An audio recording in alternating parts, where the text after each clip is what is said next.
Army chief general Asim Munir ने कहा है कि सख्त तरबियत सिपाही की पेशावराना बेहतरी में कलीदी हैसियत रखती है। वो बहावलपुर कैंटोनमेंट के दौरे के दौरान अफसरान और जवानों से खिताब कर रहे थे।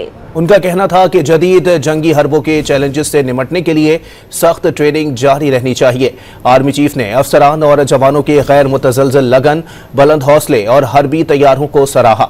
आर्मी चीफ को बहावलपुर कोर की ऑपरेशनल तैयारियों और तरबियत के पहलुओं पर ब्रीफिंग दी गई।